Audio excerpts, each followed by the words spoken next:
Estamos recebendo aqui no estúdio Gedel Vieira Lima, do PMDB, nosso quinto entrevistado da série com os candidatos ao governo do estado. A ordem das entrevistas foi definida por sorteio. Boa noite, candidato. Bem-vindo ao Bahia Record. A partir de agora, o candidato tem 8 minutos que começam a ser contados a partir de agora. Candidato, o senhor sempre foi um homem de confiança no ministério do presidente Lula. Mas, ultimamente, agora, ele tem se dedicado de uma forma mais intensa à campanha do outro candidato, do Wagner. Como é que o senhor analisa essa situação? Boa noite, Marco. Boa noite, Carolina. Boa noite, amigas e amigos. Com muita tranquilidade, com muita serenidade. Eu, desde o início da campanha, sempre disse que eu não disputaria espaço de carinho ou de amizade com o presidente Lula, não é?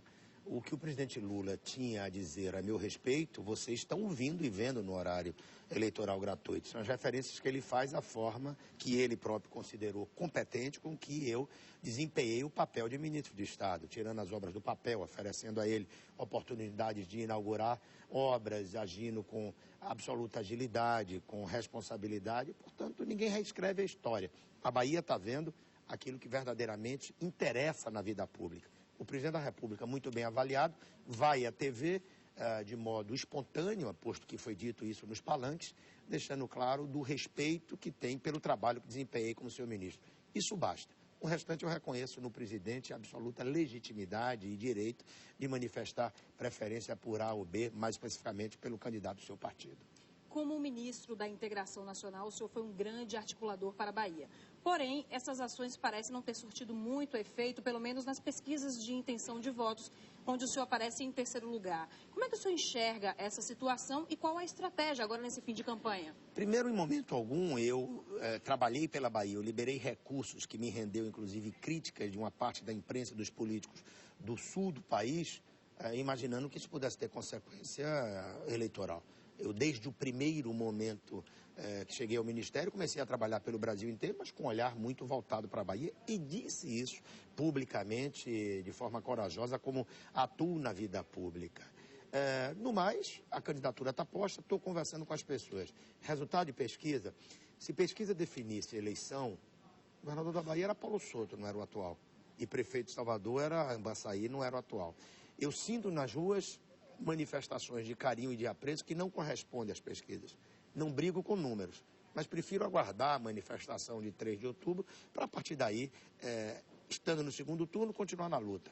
Não estando no segundo turno ou perdendo a eleição, respeitar o resultado da democracia. Eu encaro esse problema com muita tranquilidade. Vou continuar falando com as pessoas, falando a verdade, defendendo ideias, fazendo a crítica substantiva, a crítica real, a crítica com dados, perguntando se vocês estão satisfeitos com o que o governo tem feito na segurança, na saúde pública, na infraestrutura, e vocês vão ter liberdade, como é prova da democracia, para decidir que rumos querem para a Bahia nos próximos anos. Candidato, temos 5 minutos agora, praticamente 5 minutos e 6 ainda de entrevista. Falando agora de projetos, né?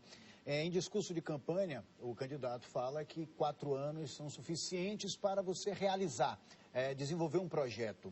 É verdade? Dá para fazer em 4 anos? Aí eu já emendo com outra pergunta. Qual seria a sua primeira prioridade, né? Aquilo que a população pudesse sentir na prática e ver de fato? Claro que dá. Quando você tem vontade, quando você tem garra, quando você tem determinação para enfrentar os problemas, dá. Juscelino Kubitschek construiu Brasília em 5. Todos os avanços do Brasil e da Bahia foram feitos com governos que governaram 4 anos. Eu estou pedindo o seu voto para um mandato de 4 anos. Reeleição é consequência. Pode vir ou pode não vir. Portanto, os projetos têm que ser realizados e os compromissos assumidos para um universo de tempo de 4 anos. Né? Prioridade, você pergunta. No primeiro momento rever a política de segurança pública do Estado, que deixa todas as pessoas nas ruas absolutamente inseguras em relação ao que está sendo feito. Melhorar a questão da saúde pública, interiorizar o atendimento à saúde que não tem sido feito, entender que é importante construir novas unidades de saúde, mas é sobretudo importante fazer funcionar o que existe, que não está ocorrendo, né? E investir maciçamente na educação. Você veja que cai mais uma das propagandas enganosas do governo. Dizia que alfabetizaram milhões de pessoas ao longo desses 3 anos e meio, 4 anos de governo. Vem agora o PNAD, o IBGE numa pesquisa e mostra que não. Que a Bahia, infelizmente, continua com um padrão de analfabetos muito grande. E pior, sem investimentos maciços na creche, na pré-escola, no ensino fundamental, sem uma meta claramente definida para transformar uma parte importante do ensino médio, ensino profissionalizante, aproveitando as vocações regionais desse Estado. Esse é o desafio que eu me proponho enfrentar. E ofereço a você o quê como respaldo? O fato de que quando tive chance como ministro da Integração Nacional, ter feito as coisas saírem do papel. Você sente isso, você vê as obras e o presidente Lula a todo instante dá o seu depoimento sobre a forma com que atuamos no seu ministério. O senhor falou agora que uma das prioridades é a área da segurança pública. É uma das grandes preocupações da população baiana e também uma das prioridades também citadas pelos outros candidatos. Como é que seria o combate à violência?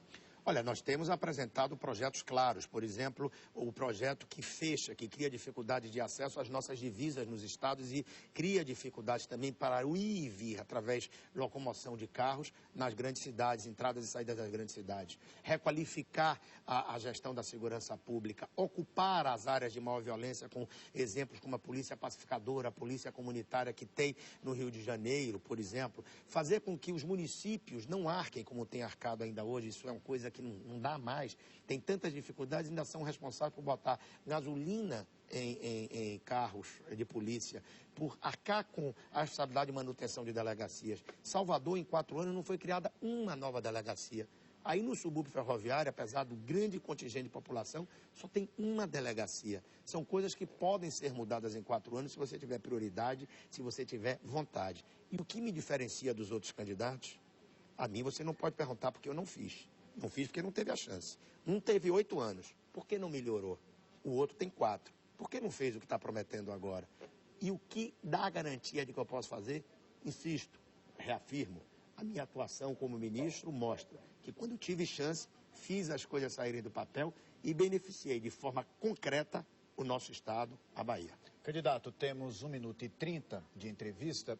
Recentemente vimos a polêmica das barracas de praia. Claro que isso é a esfera municipal, mas o que a gente pode ver, assim também na esfera estadual, obras construídas, vem a justiça, embarga toda essa confusão que a população acaba sendo prejudicada. Existe uma solução para isso dentro do seu projeto? A primeira é você liderar politicamente esse processo de forma que fique claro que cada um tem seu papel na sociedade. Não pode continuar o Ministério Público e a própria Justiça, que não tem a legitimidade das urnas, querendo governar.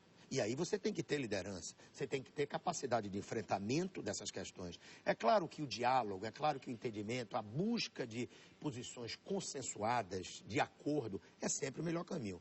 Mas um governador de Estado, um dirigente legitimado pelas urnas, tem que ter sempre a noção de quando for necessário, não pode ter medo da crítica. Tem que fazer os enfrentamentos em nome da sociedade. Eu acho que esse é o primeiro caminho, ter noção de que o governador tem que liderar. Em nome da necessidade do entendimento, de diálogo, não pode abrir mão da autoridade. O senhor tem 20 segundos para as considerações finais. Agradecer a você, agradecer a Record, agradecer a vocês. E mais uma vez dizer, eu conto com o seu voto. Vamos levar essa eleição para o segundo turno, para que no debate direto você tenha mais oportunidade de conhecer as características de cada candidato, de conhecer as propostas de cada candidato, as críticas legítimas que cada um faz ao projeto dos outros e escolher de forma clara. Muito obrigado a vocês, uma boa noite. Candidato, muito obrigada, boa noite. Eu que agradeço. Boa sorte. Muito grato.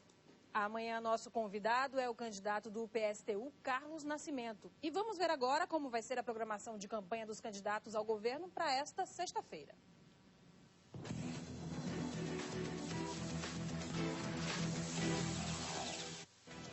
Sandro Santa Bárbara, do PCB, cumpre compromissos profissionais pela manhã e à tarde.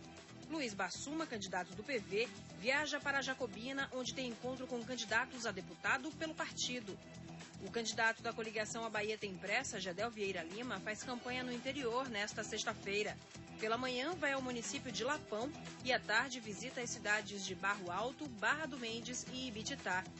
O candidato Jacques Wagner, da coligação Pra Bahia Seguir em Frente, cumpre agenda como governador. Marcos Mendes, do PSOL, faz panfletagem na porta da Petrobras pela manhã e em frente à Universidade Federal da Bahia à tarde. O candidato Paulo Souto, da coligação A Bahia Merece Mais, faz caminhada no município de Brumado pela manhã. À tarde, faz carreata em Ilhéus. À noite, faz outra carreata e participa de evento político em Itajuípe. 80 centímetros, este é o tamanho do menor homem do mundo. Um colombiano de 24 anos de idade que parou de crescer aos 2. Ele acaba de entrar para o Guinness Book. Crimes ousados cometidos em todo o país e o terror vivido por quem é feito refém. Veja agora os destaques do Domingo Espetacular. Olá, tudo bem? Ações criminosas que chocam o país. Como foi a invasão de uma agência bancária numa pequena cidade do interior? Ladrões que não têm medo de atirar. Clientes usados como escudo. Será que eu vou sair vivo dessa tragédia? A agonia de quem está em poder dos bandidos. Você vai ver imagens exclusivas de reféns que pedem socorro durante um assalto a uma transportadora. Por favor, faça o que eles estão pedindo. Eles salvam nossos filhos. E ainda, quem é e como vive o menor homem do mundo? Nossa equipe vai à Colômbia e mostra o dia a dia do rapaz que entrou essa semana para o livro dos recordes. Ele parou de crescer quando tinha 2 anos de idade. Hoje ele está com 24 anos e mede apenas 70 centímetros de altura. Por que isso aconteceu? Você não pode perder. É nesse domingo, às 8 da noite. Até lá!